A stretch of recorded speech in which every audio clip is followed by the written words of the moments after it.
the next step in our so-called evolution, genetics, robotics, artificial intelligence, all those things that you and I have discussed in the past, and of course Steve Quayle. And now we're being compelled to speak out on the subject matter again because I was named primarily by the University of London, as well as the peer-reviewed Zygon Journal of Religion and Science, as the leader of the resistance. And in fact, if a person reads the featured piece that was written by Professor Jonathan O'Donnell from the Department of Religion and Philosophy at the University of London, the title Secularizing Demons, Fundamentalist Navigations in Religion and Secularity, right? His goal was to explore, according to him, at a deeper level than his peers had, the anti-transhumanist apocalypticisms of the day, the central voice behind which was identified as yours truly. In fact, all through the article, if a person reads it, he consistently refers to Horn's milieu. Took me a while to even learn how to say the word. I was calling it all kinds of names, and being the Okie that I am, it had my own particular slang on it too. But in that article, he also names Steve Quayle and a bunch of other evangelical conspiracists as being part of the gang. And so, given that, Steve Quayle with Gen 6 and Skywatch TV, milieu just means a community. So Horn's milieu is just this community of all these people that have gathered with me and Steve to discuss the ramifications of using everything from germline gene editing to permanently alter the future of the human race, to the brain initiative a la the Obama administration, to brain-machine interfacing that is being actively pursued at DARPA. And these are all the kind of things we're going to be talking about at the upcoming conference in September, and I'm glad to hear you're going to be there. Hopefully we'll get a chance to visit while you are. But that's what we're going to be talking about. Of course, we've got some of the people who also participated in the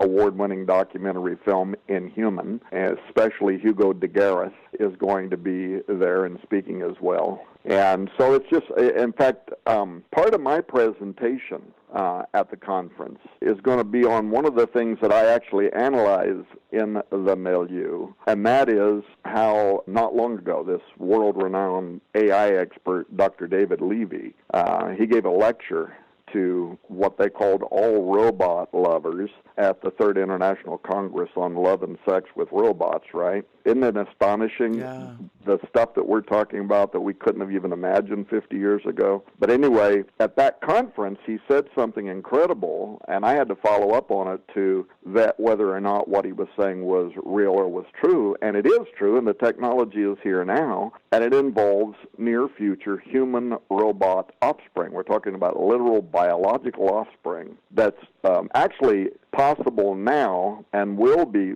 possible as soon as artificial intelligence essentially becomes an I am that I am, as soon as we reach strong singularity or strong AI, which develops a kind of consciousness or a kind of soul. But his presentation that people can Google and read about if they want, it means exactly what it sounds like it means, and that is that one parent of the future will be a human, even if they're an enhanced one, they'll be some part human, and then the other parent is going to be wholly machine. And the technology under development at this very moment that will make that idea reality is not sci-fi. Now, I go into different aspects of what I think this could mean for the future and how it ties into prophecy. And I'm sure that anybody listening to the program understands that if you're going to have a human baby, traditionally, you need a female egg, has to be fertilized by male sperm. Prior to 1970s, that could only take place through sexual intercourse. Then it was revolutionary when in vitro fertilization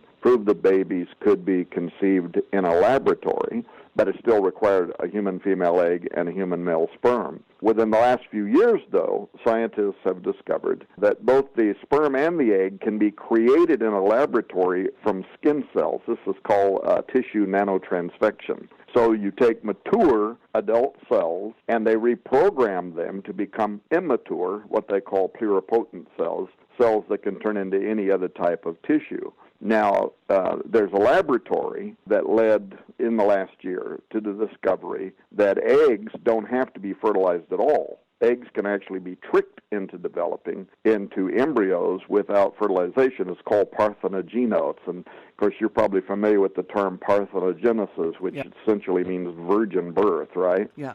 And then there's another breakthrough that allows for the manipulation of human genomes even to the germline level that is part of this parthenogenesis study that allows now for 2 females or for 2 males to offer skin samples, and then a child can be born entirely from a laboratory and entirely the offspring of 2 men or 2 women, and so on. So now, why would we bring all this up at the conference? Why do we bring it up in the book? It's because it raises all kinds of ethical and religious questions regarding these artificial embryos and same-sex, single-sex parenting. Is that connected back to technology that existed once before?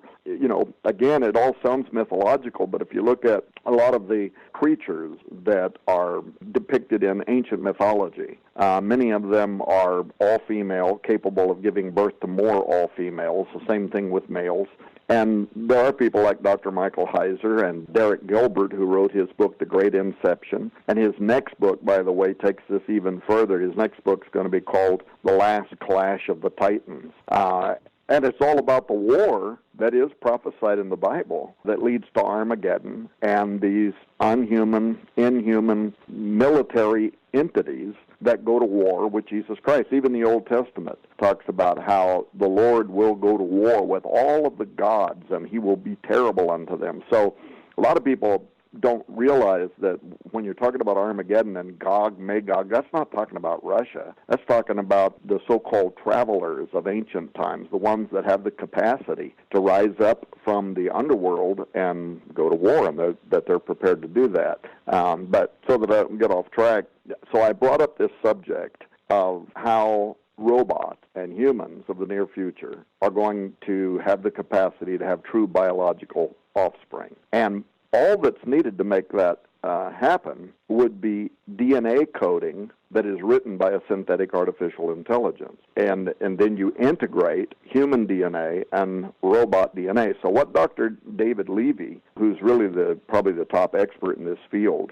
and people can Google and read him talking about how the technology exists now, and the only thing we're waiting on is strong artificial intelligence to give sentience to artificial minds. And then if those, future robots that are getting married to humans, if they want to have true biological offspring, they'll create robot chromosomes, just computer DNA code that will allow this offspring to have a personality that reflects the will or the intentions of the artificial robot mind. Remember that the first major milestone allowing robots or computer minds to write genetic coding and to give birth to synthetic life forms, this was actually accomplished in 2016 by Craig Venter. Remember when he used a computer to write the synthetic code that gave birth to what they called Cynthia, which was really just like some kind of a virus or something. But it was something that until then had never existed on the planet so far as we know. And there were professors of ethics out there at the time saying that he was, he's playing God and creating things that could never have existed naturally. And what are the ramifications of that going to be?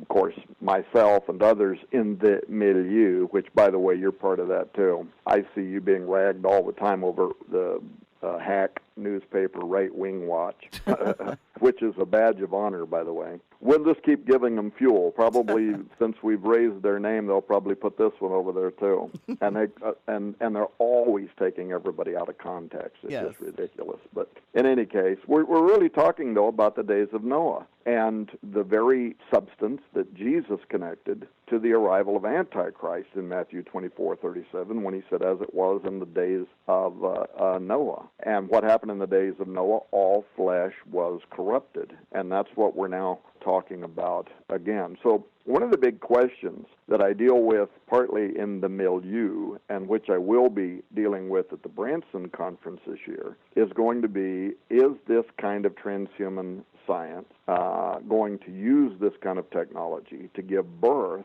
to Antichrist and or his minions, his image? And is the technology being perfected now? Because, as I mentioned a moment ago, Craig Venter's breakthrough in 2016, a lot has developed since then, and science is marching towards, I think, a moment in which the legions of the underworld can be reincarnated again. And again, people listening to this program are going to say, well, this guy is a fruitcake. He is absolutely out of his mind.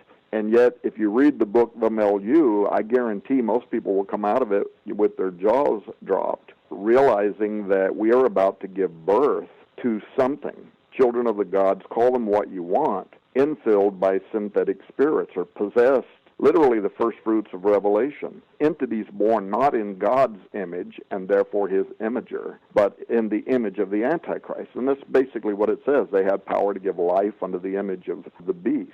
Absolutely. Well, you mentioned DARPA, Tom, the hellish candy shop for the military. You've got nanobots and sex bots and slaughter bots. That's bad enough, but get a hold of this, folks. What Tom just said, humans merging with machines writing code mixed with human DNA, creating a biological offspring. Think about that for a minute.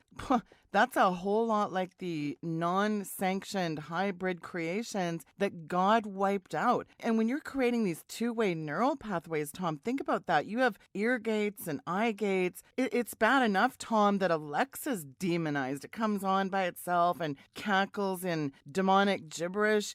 That's more than creepy, folks. That's straight out of hell. And you know, they call us Homo sapiens. We're more like merging into Homo Satanus. This is really the stuff of nightmares, Tom. Well, that's right. And I mentioned a moment ago tissue nanotransfection because that's really what's key to making this sci-fi concept of human-robot offspring reality, and then I forgot to mention what that even means. So the bottom line is it involves, imagine it this way, a human-robot couple of the future. You know, these sex bots are all over the place now. Some of them are very disgusting. They're creating children sex bots so pedophiles can rape them.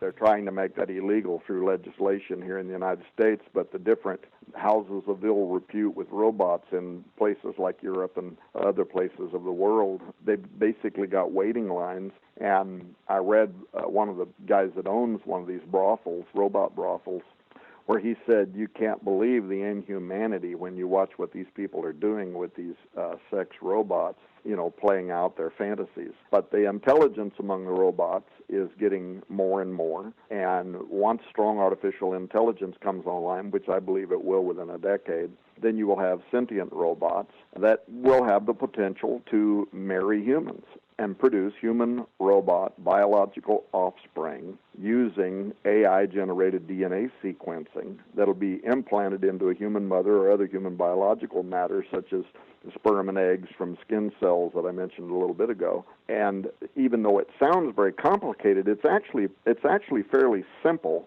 And the main technology to make it happen is already here, and it's known as tissue nanotransfection, or TNT actually for short, which is kind of ironic to me. I think of TNT and I see flashes from my youth when Bugs Bunny and Daffy Duck were blowing up entire cities, right?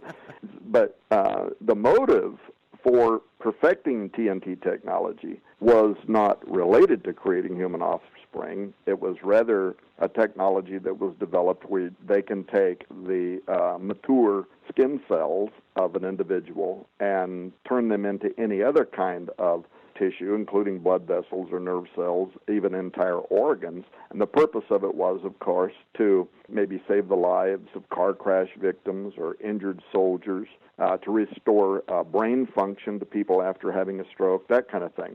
So it started out as kind of a one-touch healing nanochip technology for repairing injured or aged body tissues, but now it's become the primary vehicle that will make the transference of robotic DNA into human tissue a possibility. Now, how that would be so is pretty simple. If the injection delivered by TNT were to hold both human and robotic genetically designed code, then the offspring would result from a successful full gestational term that would quite literally be half human and half robot DNA. There's another doctor, Chandan Sen, S-E-N, who is a director at the Ohio State Center for Regenerative Medicine and Cell-Based Technology. And you can read some of the stuff that he talks about, this same thing with TNT, if people want to Google that, about the true biological offspring of humans and robots in the future. But there's another important point. Biblical language as regards image-bearing for both God and the anti-God, the Antichrist, are actually the same in the Scripture. God made man in his image, which is the Hebrew Selim, and he breathed the breath of life into him, and then, of course, man became both God's image bearer and also a living soul. But Antichrist is also going to have an image. The Greek use of the term is icon, but it means into which life will be breathed. And so you have the Hebrew and Greek words translated image in the Bible that can mean a likeness, a statue, a representative, a resemblance. But obviously the image of God isn't a statue. It's humans who are his image bearer.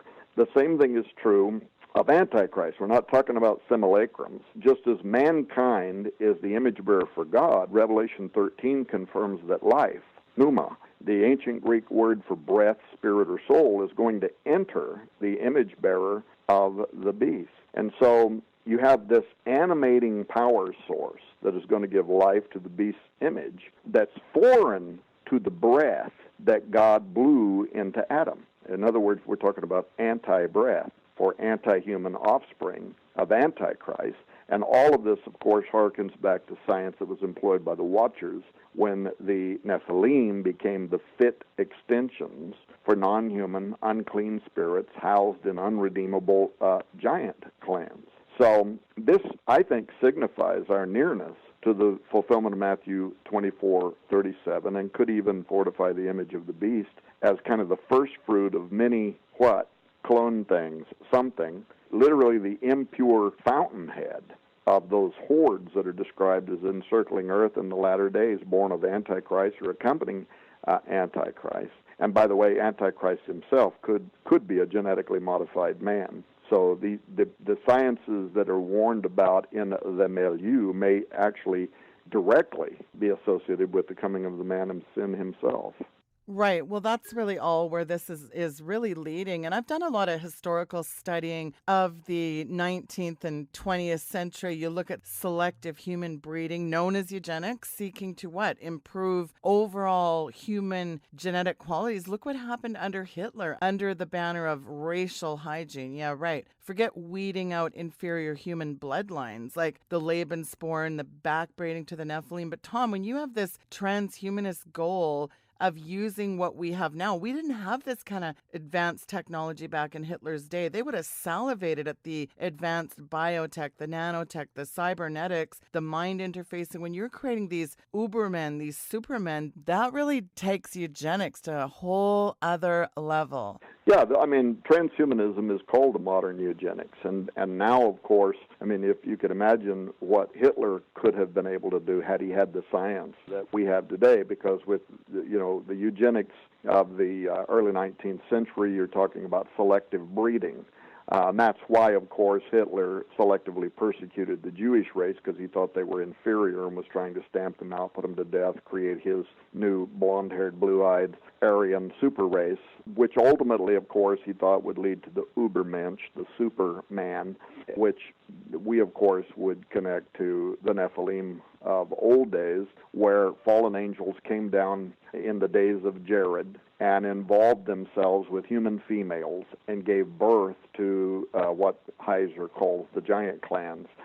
And interestingly, this also, there's something here that we go into in the book that's deeper than most people realize, and that is most evangelicals, when they think of the term original sin, they connect that to the fall of Adam and Eve in the Garden of Eden. But in the Hebrew mind, when they, at the time of Jesus as well, when you would speak to them of original sin, they didn't look to the Garden of Eden. They looked to what the Watchers did on Mount Hermon when they came down and corrupted the human genetics and the human bloodline. Now, fast forward to the time of Christ, and the Hebrews, which had what's called an Enochian worldview, a worldview based on the book of Enoch. And by the way, right now we're giving away the expanded Apocrypha at skywatchtv.com that people will see a big ad up on the top of the website. If they buy Donna Howell's latest book, The Handmaiden's Conspiracy, we're giving away some other books, but we're also giving away the gigantic volume, the Apocrypha, which is 17 books of the Apocrypha, including the book of Enoch, Jubilees, and Jasher, which tell this ancient story on which even the disciples of Christ based their worldview. That's why, by the way, in the New Testament, Peter and Jude quote from the book of Enoch, involving those angels that are bound in everlasting chains, which left their fixed habitation. They're talking about what the book of Enoch describes as these angels that came down to the earth. Now, at the time of Christ, what the disciples were looking for, I'll bring this back to our modern genetics revolution here in a moment, but what they were looking for at the time of Christ in a Messiah was that the Messiah would come and he would overturn what the Watchers did at Mount Hermon. And if you read the New Testament, this is why you find Jesus doing very, very specific things to show himself as the Messiah that they were looking toward arrival on earth. This is why he goes to the base of Mount Hermon, where the Hebrews believed the gate to the underworld existed. And there he says, the gates of hell will not prevail against my church. And then what does he do? He goes up onto the top of Mount Hermon, and that's where he is gloriously transfigured into his heavenly body. Now, why would he do that? Because that's exactly where the Watchers came down seeking to leave their heavenly bodies and to be incarnated in bodies of flesh. So he goes there intentionally to show how he is going to reverse this origin of sin, where mankind will have the promise of going from their fleshly bodies into a glorious body. Then what does he do next? He comes down off of Mount Hermon, and he sends 70 disciples. Why does he send 70 specifically? Because that's the number of the fallen angels, the Watchers, that were given responsibility over the 70 nations of the earth, not counting Israel, which God kept for himself. And they corrupted themselves and became worshipped on earth and brought sin onto the earth. So Jesus sends exactly 70, which the Hebrews would have understood. And he says, you go, and wherever you put your foot down, this is holy ground. Wherever you preach my gospel, nothing will be able to stop you. He's literally, as Heiser says, poking a stick in the eye of the Watchers. He is saying, I am here, and I am coming to claim back the earth for those on the earth, humanity, for myself. And the disciples return amazed, it says, and they say to him, even the demons are subject to us through thy name. And then what does he do? He goes straight to Jerusalem. In Jerusalem, he dies. Paul says later in the New Testament, if the princes of this world would have known what was going to happen next, they would not have crucified the Lord of glory, because he goes directly down into the earth where these angels are bound, the spirits in prison, and he presents himself as the Messiah 3 days later. And 3 days is very important because in all of the Babylonian and Assyrian legends around the Watchers, they were called the travelers. And it took them 3 days to come up from out of the earth. So he waits 3 days, then he comes up from out of the earth having the keys to death, hell, and the grave, and shortly thereafter ascends into heaven with the promise that whoever believes in him is going to experience the same thing. All of those and more are very direct things that Jesus did in order to illustrate that he was the Messiah that could overturn this corruption of flesh, this degradation, this original sin that was brought to the earth by the Watchers. Now, fast forward to the future. Now, I think we're living in the days where Jesus said, as it was in the days of Noah, it shall also be at the second coming of the Son of Man. So now here we are, and we're seeing the reinvention of science that has only existed once before in history, and it didn't end well. It ended with the Watchers pleading through Enoch to God to allow their giant offspring to be redeemed, and God said there is no redemption for them. Yeah. And now we've entered into a period in time where the milieu and others are saying, look, we are about to repeat something that can change humanity at the germline level. This happened once before. Jesus prophesied that it would happen again.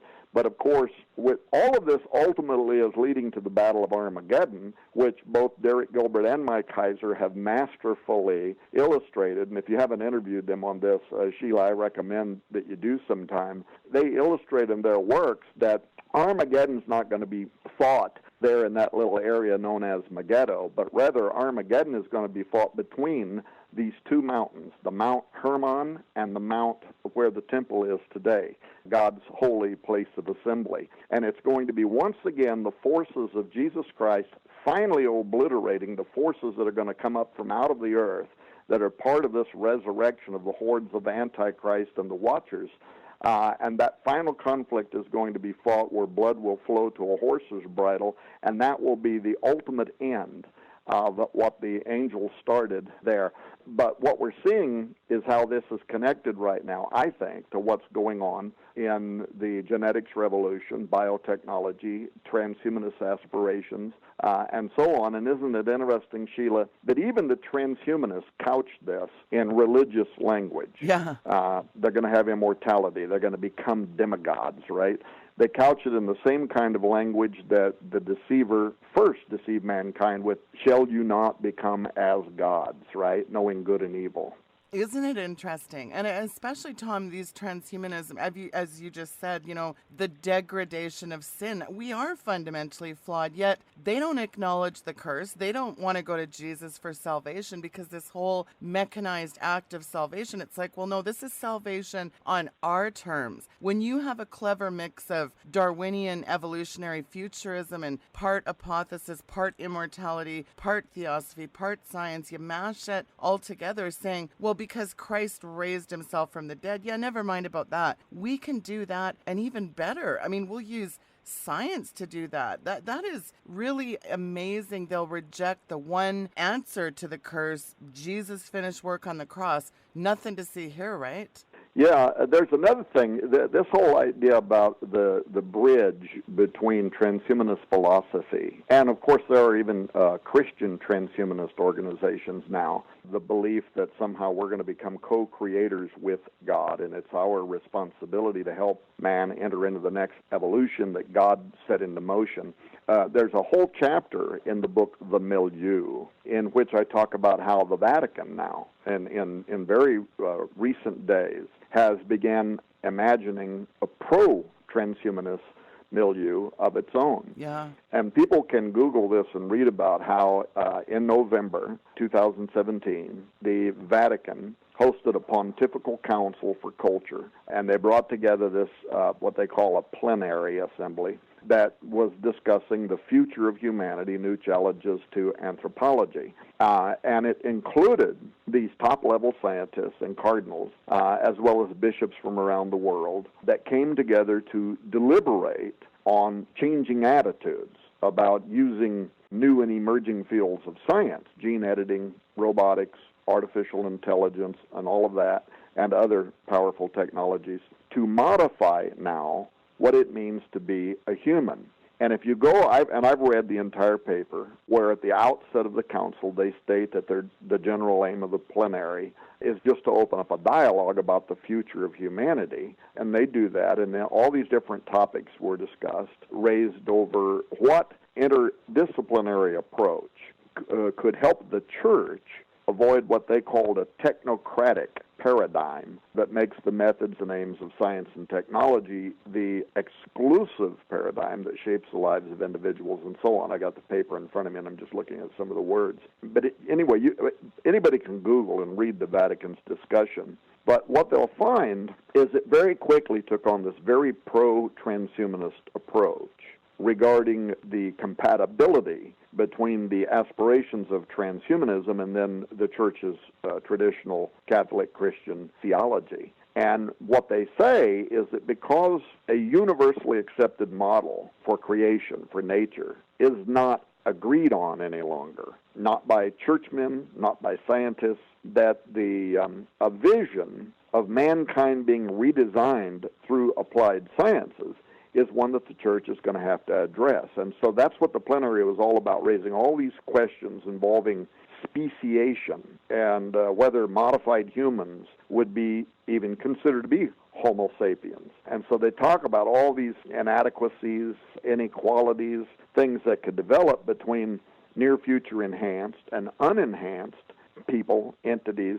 And one of the big questions, of course, is mankind 2.0 even going to have a soul? Yeah. And so on. So once again, the question that's raised in the book of Enoch when the Watchers say to God, can you please redeem our giant offspring? And God says, no, there is no redemption for them. And guys like Steve Quayle will explain that when these giants were killed, you know, their spirits became the demons that are upon the earth today that wander about. And the reason they want to possess people is because those spirits originally were housed in fleshly form. And so somehow they're uncomfortable or whatever being outside of those bodies.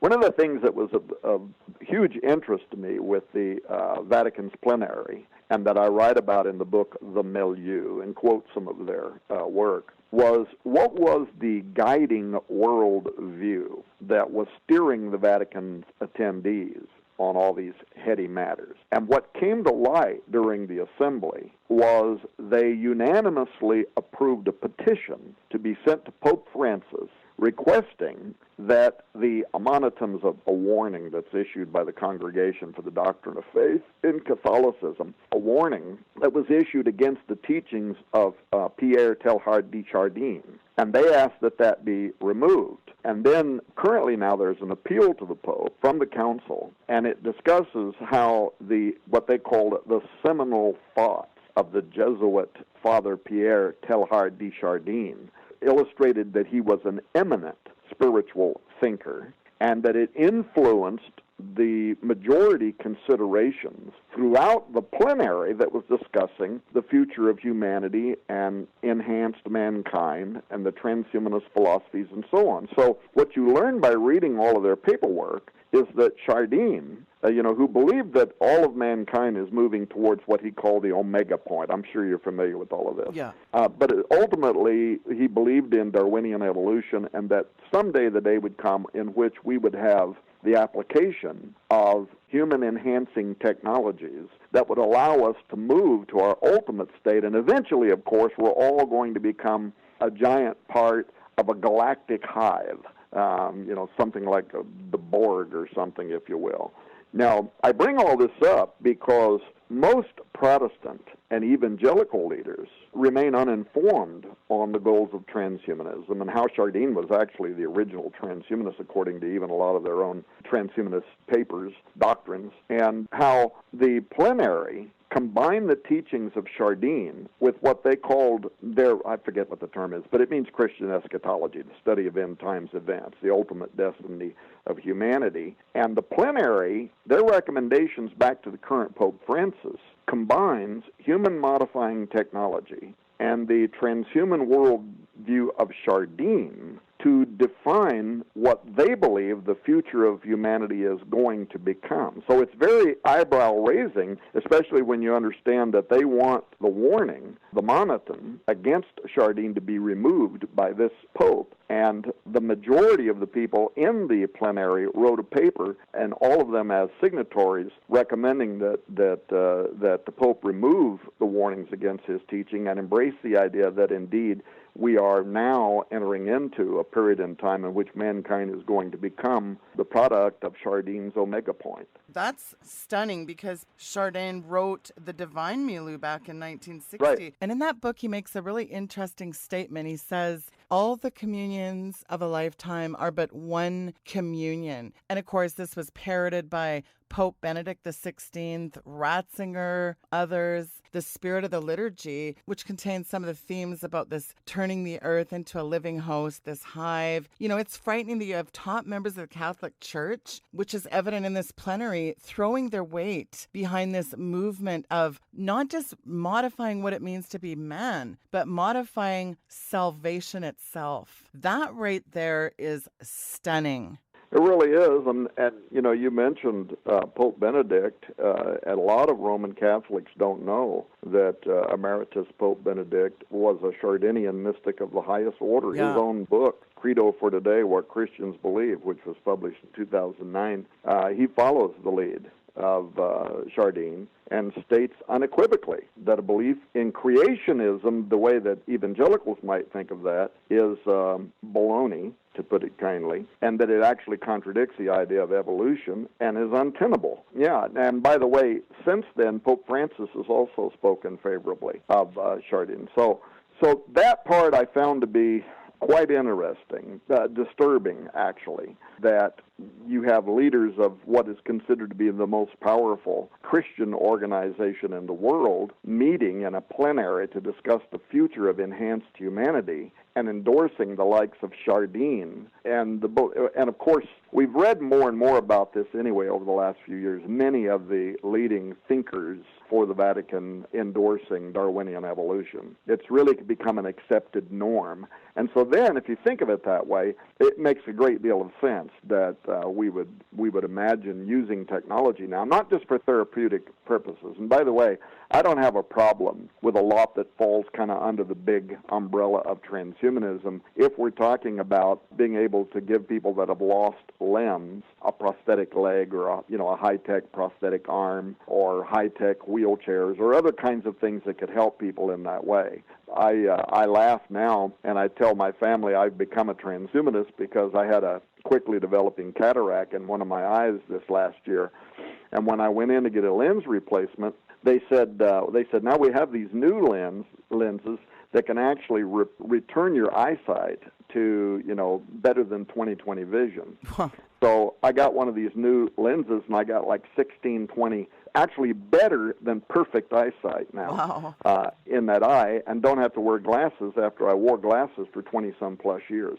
So there's a lot in technology now that I think is beneficial and I think does fit within the Christian ethic of treatment and therapy and helping people and managing diseases and all of those other things. I mean, Christianity built all of the great institutes of healing and hospitals and research laboratories because that always was part of our belief system. Jesus healed and we were commanded to be healers. But there is a vast difference between, giving somebody a high-tech arm that might have lost one in the battlefield, a robotic arm. There's a vast difference between that and saying we can rewrite your genetic makeup and turn you into a salamander so you can regrow your own arm, right?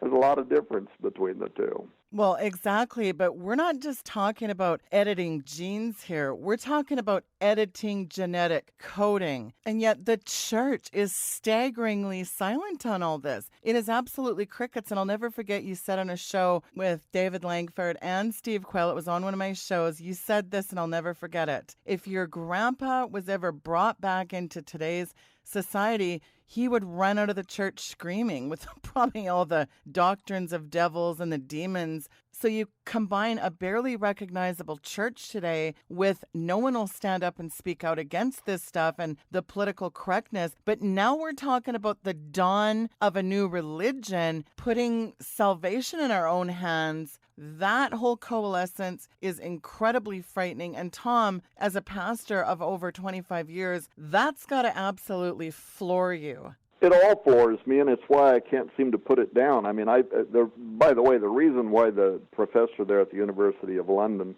listed me, as the leader of the pack was because I was probably the first one that really began speaking out on this issue years ago. And then I had people like top leading transhumanists like James Hughes and people like that challenged me to debate them, to come on their syndicated radio programs and TV programs and stuff, and I did. Now, there were people like my good friend Dr. Chuck Misler, who passed away recently. He, too, was out there talking about this issue.